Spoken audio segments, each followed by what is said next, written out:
5평 정도의 방의 한 남성과 작은 책상을 마주하고 앉은 순애는 가슴이 두근두근했다.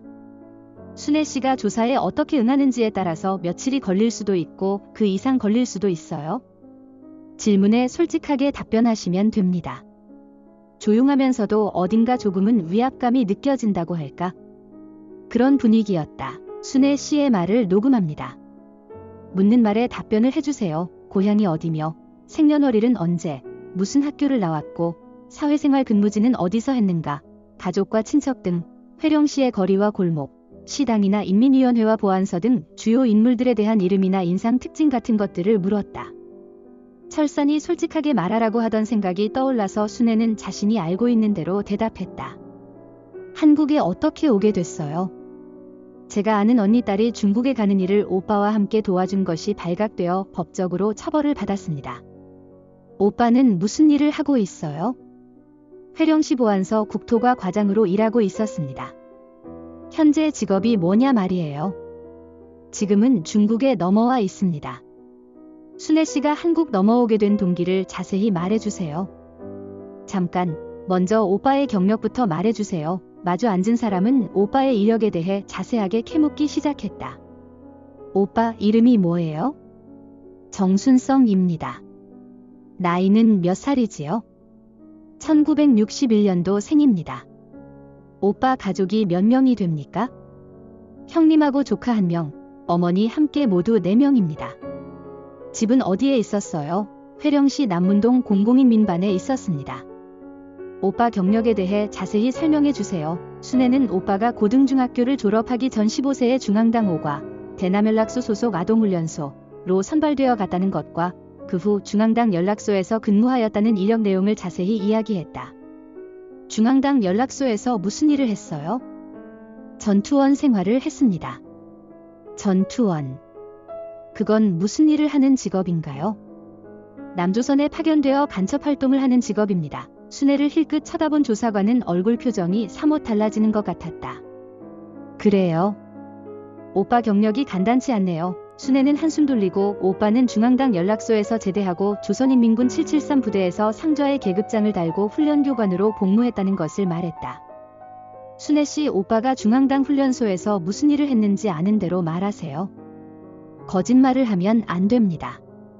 네, 오빠는 1980년 5월 남조선 전라남도 광주 폭동 때 남조선에 파견되었습니다. 오빠네 부대에서 광주시에 침투하여 먼저 파견되었던 북한 특수부대 전투원들의 교란작전을 지도한 것으로 알고 있습니다. 그건 누가 그래요? 제가 오빠에게서 직접 들었습니다. 잠시 숨소리만 들릴 뿐 아무 소리도 없다. 그 말이 사실이요?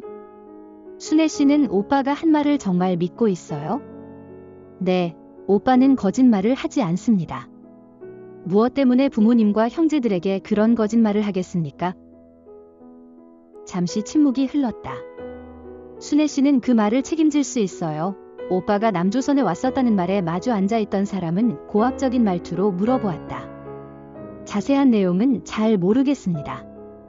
내가 아는 것은 오빠가 광주시에 파견되었을 때 임무 수행 중 공로를 세워 김일성으로부터 공화국 영웅 칭호를 수여받았다는 것입니다.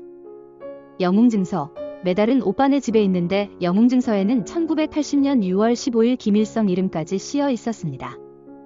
아마 회령시에서 한국에 온 사람들이라면 제 오빠에 대해 아는 분이 있을 수도 있습니다. 순애를 조사하던 조사관은 다른 말을 더 하지 않고 한동안 무엇인가 컴퓨터 키보드 건반을 때리며 열심히 손을 놀리고 있었다.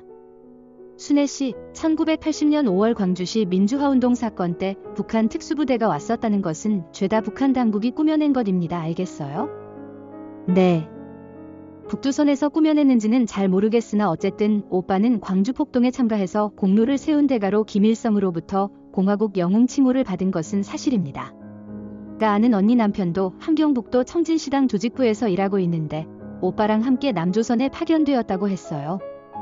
북한에서 꾸며낸 이야기 같지는 않습니다. 몇 명인지는 잘 모르겠는데 오빠가 말하는 것을 들어보니 200명은 넘는다고 했습니다. 순애 씨, 왜 말귀를 알아듣지 못해요? 다시 말하지만 그건 완전히 북한 당국에서 만들어낸 날조극이에요. 그러니 사회에 나가서 쓸데없이 광주시 사건의 순애 씨의 오빠가 난파되어 전투를 했다는 말은 하지 말아요. 그러면 김일성이 거짓으로 오빠에게 공화국 영웅 칭호를 수여했다는 소립니까? 지금껏 조사관이 자신에게 하고 있는 말의 뜻을 생각해보니 어쩐지 기분이 좀 이상했다. 어딘가 자신에게 위협에 가까운 말을 하는 것 같다는 생각이 들었다. 선생님, 그러면 김일성이 있지도 않은 사건을 날조해서 저희 오빠와 다른 군인들에게 공화국 영웅 칭호를 수여했다는 말이 되지 않습니까? 나는 선생님이 북한에서 있은 일을 속이지 말고 그대로 말하라고 해서 말했을 뿐입니다. 순애는 조사관이 무엇인가 자신을 오해하고 있는 것은 아닌가 하는 생각이 들었다. 북한에서는 남조선 관련 자료라든가 정보를 제공하는 사람에게는 훈장도 주고 국가 표창 같은 국가적 대우를 잘해주고 있었다.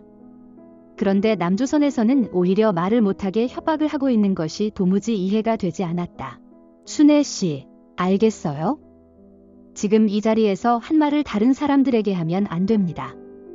특히 조사를 받고 밖에 나가서 오빠가 1980년 5월 광주시에서 일어났던 민주화운동 사건의 북조선 군인으로 난파되어 교란작전을 벌였다는 사실을 말하면 법적으로 처벌을 받을 수 있어요. 아니, 있었던 사실을 말하는데 왜 처벌받아야 합니까? 순애는 조사관의 태도가 불쾌했다. 한국에서는 그런 사실을 모르거니와 설사 그런 일이 있었다고 해도 누가 인정해 주질 않아요. 오히려 순애 씨가 오빠의 사실을 말하고 다니면 이상한 사람으로 몰릴 수 있어요. 그러니 누구에게도 말하지 않는 것이 좋아요. 순애는 몹시 기분이 나빴으나 참을 수밖에 없었다. 북한에서 듣던 대로 악명 높은 안기부에서 어떤 구실을 만들어내어 자신을 해칠까봐 겁이 덜컥 났다.